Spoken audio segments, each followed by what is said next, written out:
नमस्ते रसिकहो, मी मनोज आहेर. भारतीय संस्कृतीनं हजारो वर्ष धर्म, अर्थ, काम, मोक्ष हे 4 पुरुषार्थ सांगितलेले. जगातील मानवी प्रगती तपासून पाहिली तर तिच्या मुळाशी सुद्धा अर्थ हे तत्वज्ञान आपणाला आढळून येतेच. अर्थप्राप्ती, परस्परांशी व्यवहार, आर्थिक विनियोग, गावगाडा, नगर, राष्ट्र यांचा कारभार चालवणे या प्रत्येक बाबतीत अर्थकारणाची भूमिका अतिशय महत्वाची.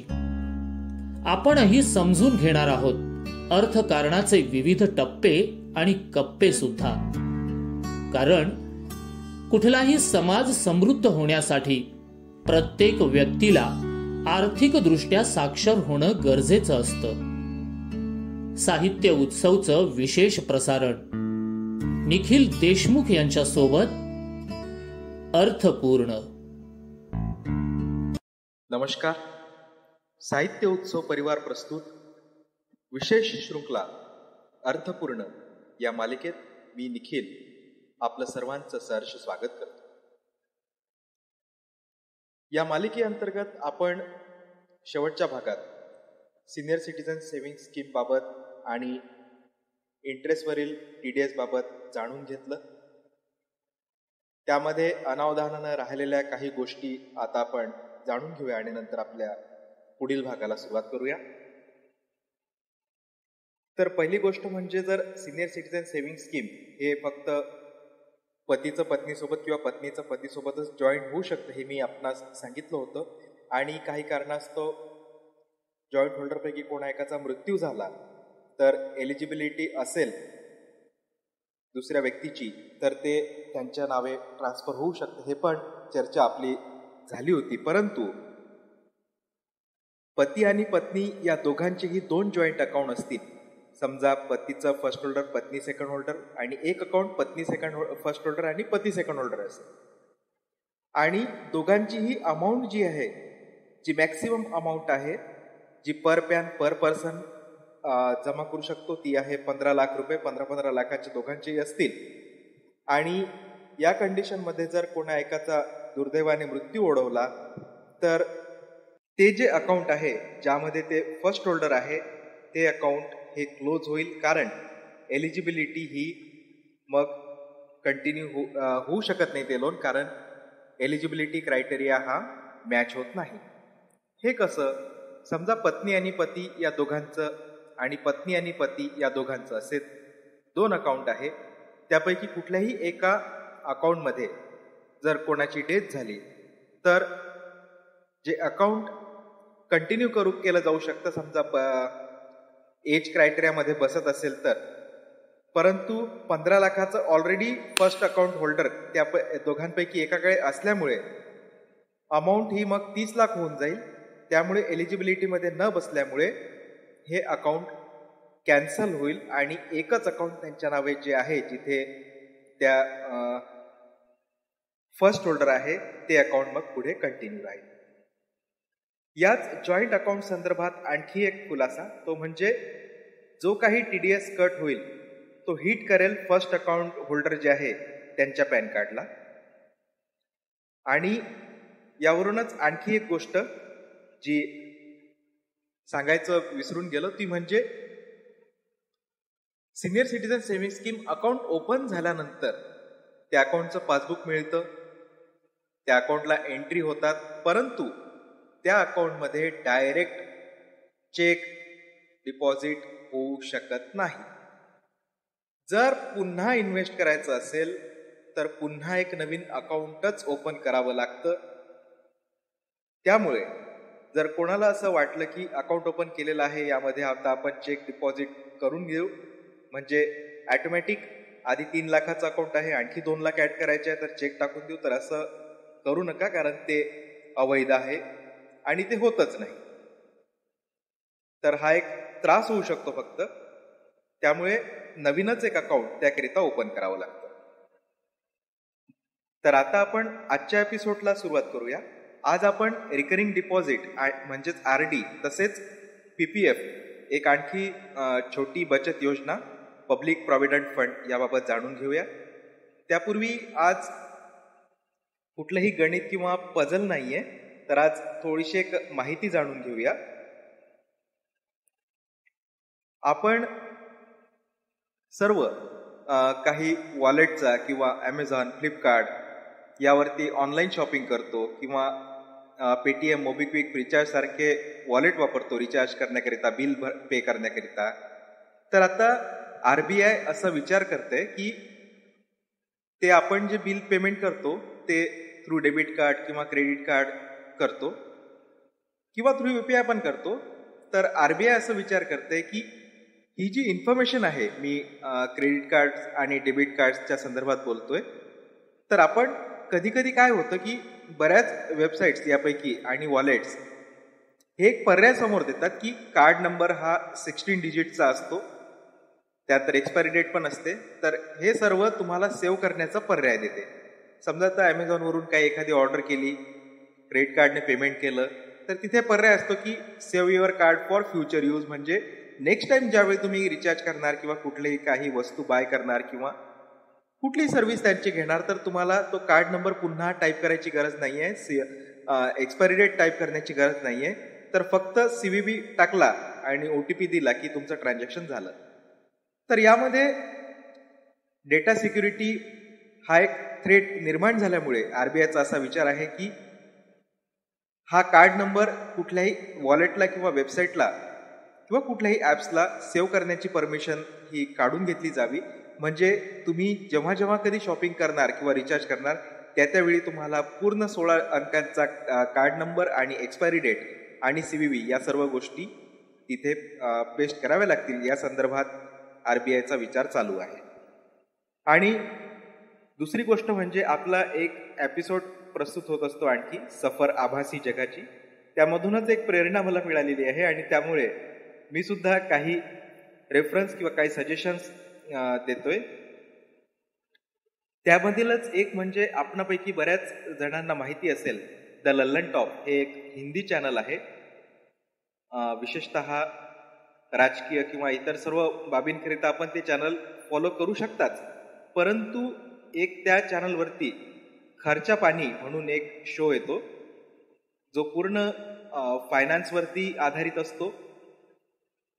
जवळजवळ चालू घडामोडी ज्या काही घडतात, समजा कुठलीही गोष्ट असेल, RBIने घेतलेला एखादा डिसिजन असेल किंवा कुठल्याही एखाद्या सेक्टरमध्ये जे फायनान्सशी रिलेटेड आहे, काही एखादी घडामोड झाली असेल तर त्यावरती तिथे चर्चा होते. एक 20 मिनिटाच्या आसपास तो एपिसोड असतो. तर हा आपण ते चॅनल फॉलो करून बघू शकता. त्यानंतर आता आपण आपल्या एपिसोडला सुरुवात करूया.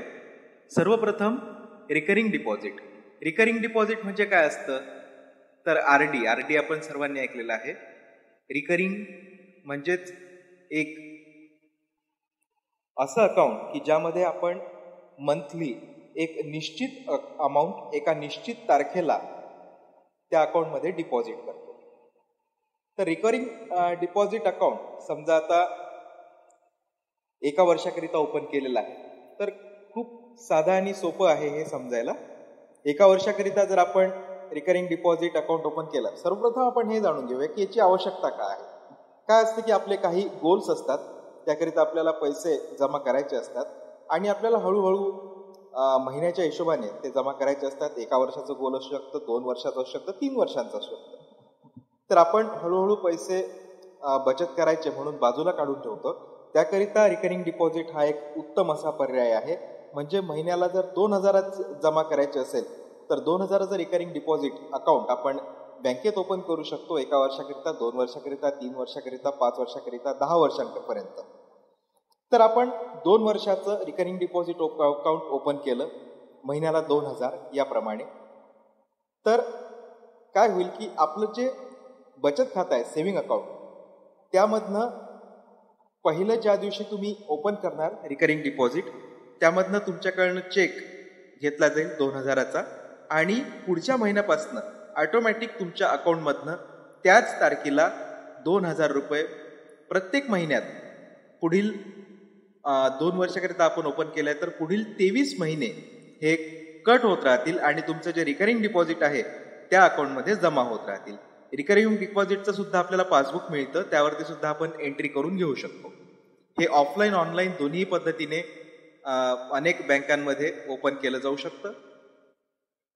त्यानंतर 2 वर्षांनंतर रिकरिंग डिपॉझिट अकाउंट हे बंद होतं आणि त्यावरील आपले जमा झालेले 2,000 महिन्याप्रमाणे 24 महिन्यांचे 48,000 प्लस त्याच्यावरती जमा झालेला इंटरेस्ट, प्रिन्सिपल प्लस इंटरेस्ट जी काही व्हॅल्यू असेल ही व्हॅल्यू आपल्याला आपल्या सेव्हिंग बँकेच्या अकाउंटमध्ये मग मिळते. तर हे साधं आणि सोपं रिकरिंग डिपॉझिट आहे. आता प्रश्न येतो की रिकरिंग डिपॉझिटला TDS लागतो का? तर अप्लिकेबल अमाऊंट जर आपला जो इंटरेस्ट आहे तो सामान्य नागरिकांकरिता 40,000 आणि सिनियर सिटीजन्सकरिता 50,000 त्याच्यावर जर जात असेल, including senior citizen saving scheme, including fix deposits आणि यामध्ये हे RD हे सर्व एकत्रच काउंट केले जातात. जर 15G 15H फॉर्म ज्याची चर्चा मागे केलेली आहे ते भरून दिले असेल तर TDS हा न कट होता ही अमाऊंट आपल्या सेव्हिंग अकाउंटला पूर्णतः जमा होते. तर ही होती RD म्हणजेच रिकरिंग डिपॉझिट बाबत एक माहिती. आता आपण पुढे PPF पब्लिक प्रॉव्हिडंट फंड एक जी छोटी बचत योजना आहे त्याबाबत जाणून घेऊया. सिनियर सिटीजन सेव्हिंग स्कीम प्रमाणेच PPF ही सुद्धा भारत सरकारची एक योजना आहे. स्मॉल सेव्हिंग स्कीम आपण ज्याला म्हणतो, senior citizen saving scheme, PPF, Sukanya Samriddhi, त्यापैकीच एक PPF हे सुद्धा एक स्मॉल सेव्हिंग स्कीम आहे. PPF ची मॅच्युरिटी ही 15 वर्षांची असते. खूप मोठा पिरियड आहे हा. आणि याचा जो बेनिफिट्स आणि फीचर्स आपण बघितले तर rate of interest me April 2021 ची गोष्ट करतोय, सध्या आहे 7.10%. सिनियर सिटीजन सेव्हिंग स्कीमचा तुम्हाला माहिती असेल, मागच्या भागात आपण चर्चा केली तो होता 7.40%. परंतु सिनियर सिटीजन सेव्हिंग स्कीमला जो रेट ऑफ इंटरेस्ट मिळालेला असतो तो लॉक होतो. PPFला तसं नाही. हा रेट ऑफ इंटरेस्ट लॉक होत नाही, तर हा rate of interest subject to change असतो. या क्वार्टरमध्ये तो 7.10 असेल तर आपलं जे काही बॅलन्स असेल या क्वार्टरमध्ये त्यावरती आपल्याला 7.10 ने इंटरेस्ट मिळेल.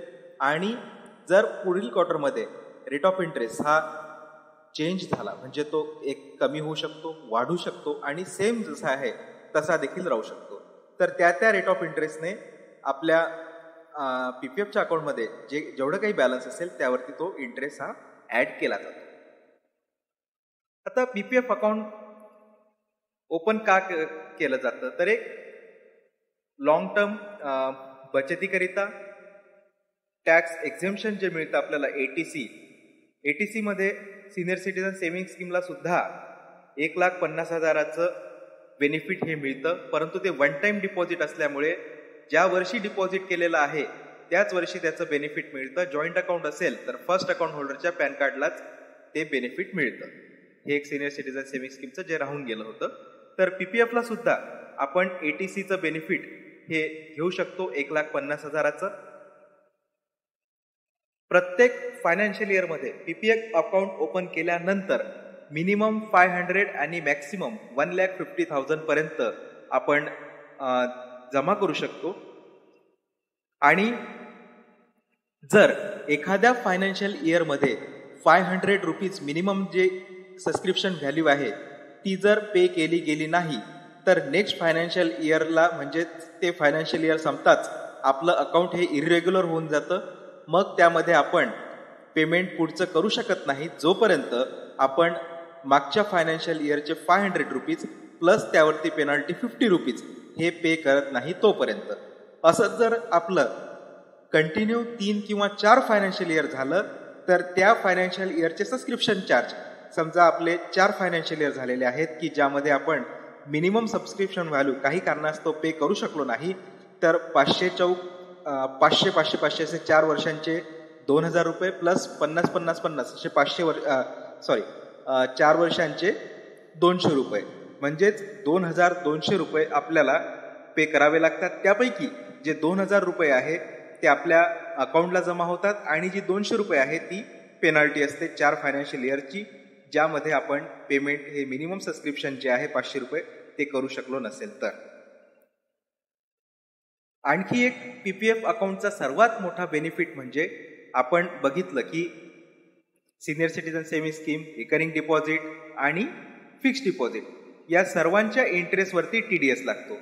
परंतु PPFच्या इंटरेस्टवरती कुठल्याही प्रकारचा TDS, कुठल्याही प्रकारचा कर हा लागत नाही. जर ते आपण मॅच्युरिटीला विड्रॉल केलं तरीही नाही, पार्शल विड्रॉल केलं तरीही नाही. आता आपण जाणून घेऊया की हा एवढा मोठा 15 वर्षांचा कालावधी आहे. आणखी एक गोष्ट की याला 15G 15H असा कुठल्याही प्रकारचा फॉर्म भरून देण्याची गरज नसते. तर एवढा मोठा कालावधी आहे आणि दरम्यानच्या काळात जर पैशांची आवश्यकता भासली तर काय करायचं, तर त्याला सुद्धा काही पर्याय आहेत. त्यापैकी एक पर्याय म्हणजे लोनचा. 3 वर्ष कंप्लीट झाल्यानंतर 6व्या वर्षापर्यंत आपण PPFचं आपलं जेवढं बॅलन्स झालेलं आहे त्यावरती लोन घेऊ शकतो. परंतु हे लोन जेवढं बॅलन्स झालेलं आहे तेवढं पूर्ण घेऊ शकत नाही. तर 3 वर्ष कंप्लीट झाल्यानंतर, समजा आता 2015ला अकाउंट ओपन केलेलं आहे आणि 4 वर्ष झाल्यानंतर आपल्याला आवश्यकता आहे की त्यामधनं काही फंडची गरज पडलेली आहे, तर 2019ला आपण जे विड्रॉल लोन घेऊ शकतो ते 2 वर्षापूर्वी म्हणजे 2019ला लोन घेतोय तर 31 मार्च 2017ला जे बॅलन्स असेल end of that financial year त्या बॅलन्सच्या 25% आपण लोन घेऊ शकतो. आणि हे लोन घेतल्यानंतर त्याचा जो पिरियड आहे रिटर्न करण्याचा तो जास्तीत जास्त 36 मंथ पर्यंतचा असू शकतो. दुर्दैवाने तो जर क्रॉस झाला तर आणखी त्यावरती पेनल्टी लागते. तर हे झालं एकंदरीत लोनच्या बाबतीत. आणि नंतर 7व्या फायनान्शियल इयरपासनं आपल्याला पार्शल विड्रॉलची सुविधा PPF अकाउंटला उपलब्ध आहे. या पार्शल विड्रॉलची जी एलिजिबिलिटी आहे ती अशी की प्रिसिडिंग फायनान्शियल इयर म्हणजे 2022ला, मार्च 2022ला जर आपल्या अकाउंटला 6 वर्ष पूर्ण झालेली असतील तर प्रिसिडिंगचं जे आहे म्हणजे आपल्याला एप्रिल 2022ला गरज आहे तर 31 मार्च 2022ला जे बॅलन्स आहे त्याचं 50% किंवा 4th प्रिसिडिंग इयर म्हणजे लास्ट इयर. तर 4th प्रिसिडिंग इयर कुठलं होणार? 31 मार्च 2022ला 1, 21ला 2, 20ला 3 आणि 19ला 4. 31 मार्च 2019ला जे बॅलन्स असेल यापैकी जे लोअर असेल त्याचं 50%.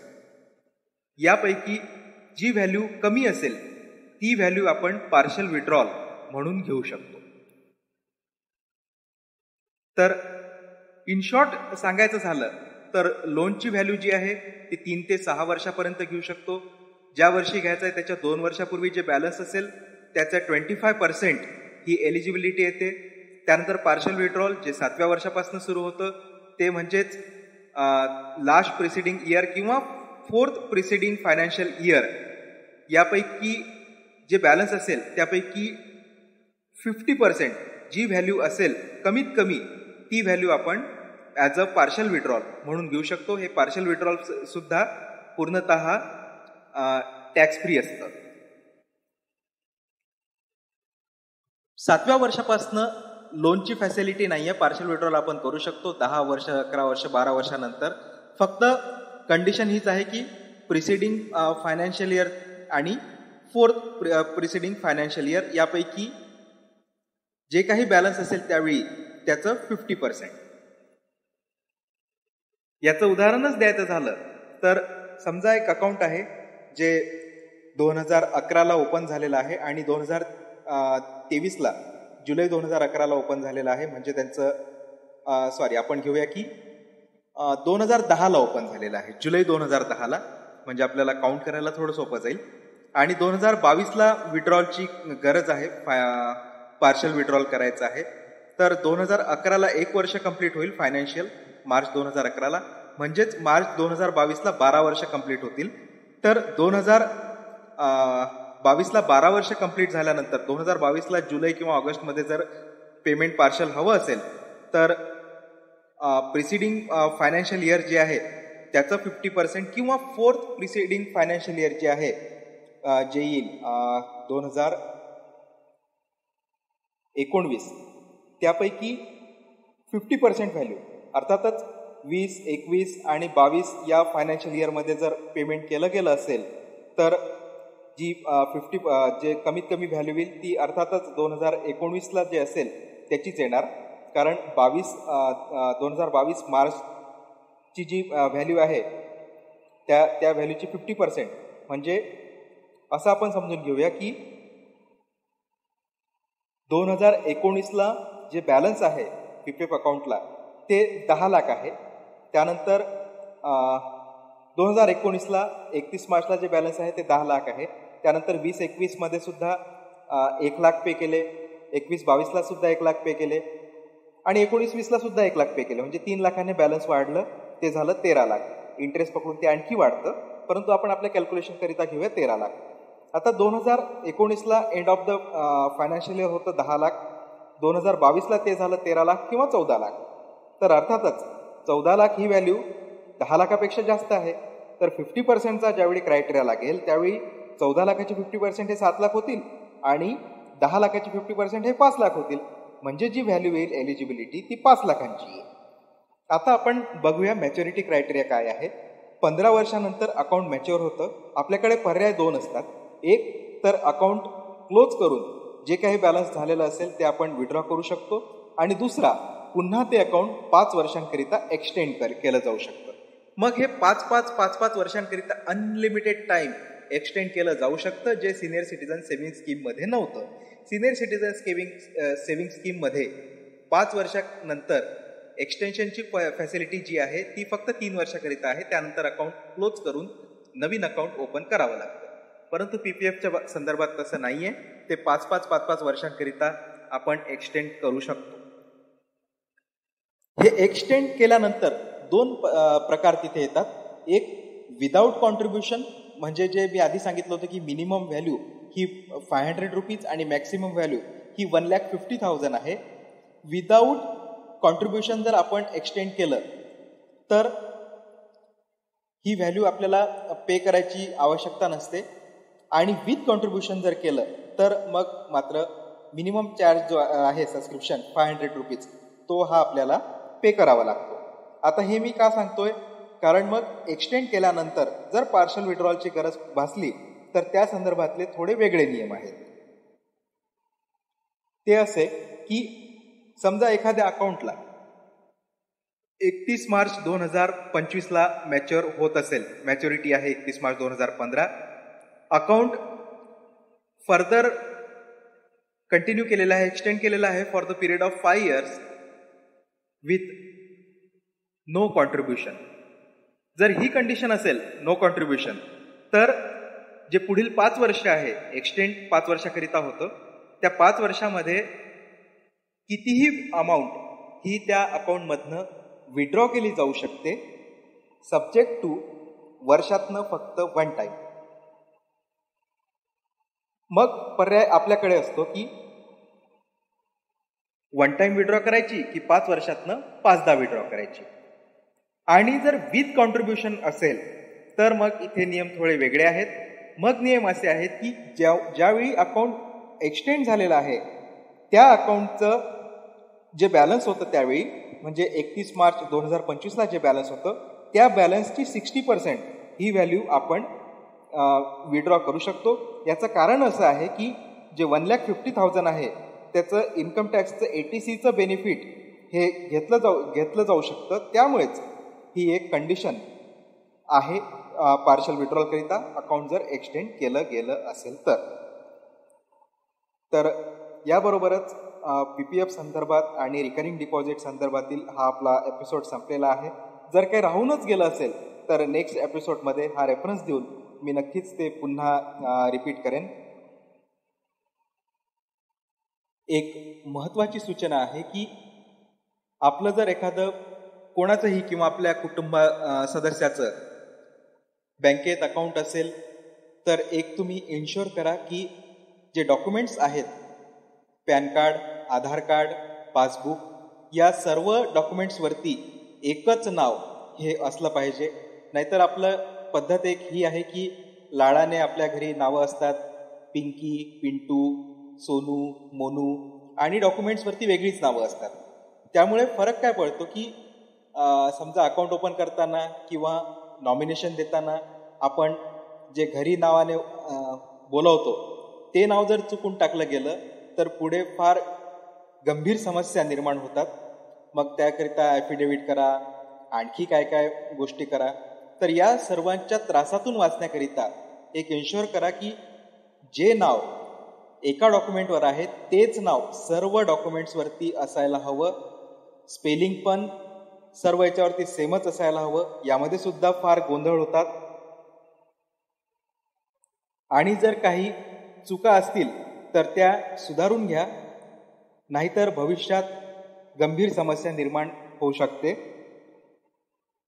याचंच एक उदाहरणावरून समजून घ्यायचं झालं तर काय होतं की कधी कधी अशी कंडिशन येते की एखादा समजा नॉमिनी आहे बँकेत कुठल्या अकाउंटला केलेला, आणि दुर्दैवाने जो कोणी अकाउंट होल्डर असेल त्यांचा मृत्यू ओढवला,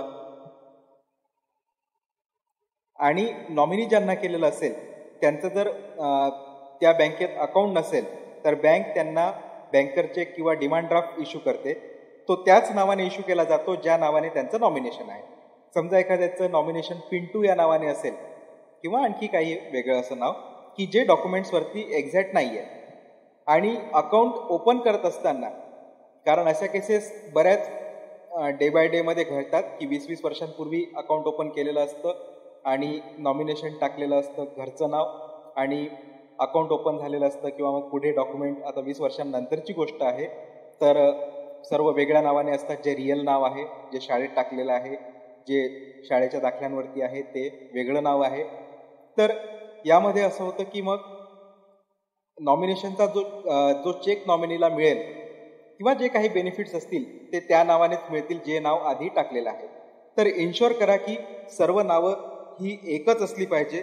त्यामध्ये स्पेलिंग मिस्टेक सुद्धा असता कामा नये. जर असेल कुठल्याही एखाद्या डॉक्युमेंटवरती तर ते चेंज कसं करता येईल त्याची प्रक्रिया समजून घेऊन ते सर्व चेंज करा. आणि याबरोबरच आपला हा एपिसोड संपलेला आहे. खूप खूप धन्यवाद. दर्जेदार साहित्याचा आणि कलाकृतींचा आस्वाद घेण्यासाठी जॉईन करा साहित्य उत्सव व्हॉट्सअप किंवा टेलिग्राम ग्रुप. जॉईन करण्यासाठी संपर्क करा 98 81 60 20 25 या क्रमांकावर. संपर्क क्रमांक पुन्हा एकदा 9881 60 2025. साहित्य उत्सव हे यूट्यूब चॅनल आजच सबस्क्राईब करा. साहित्य उत्सवच्या फेसबुक पेजला जरूर भेट द्या, कारण ज्ञान आणि मनोरंजन यांचं अतूट नातं म्हणजे साहित्य उत्सव.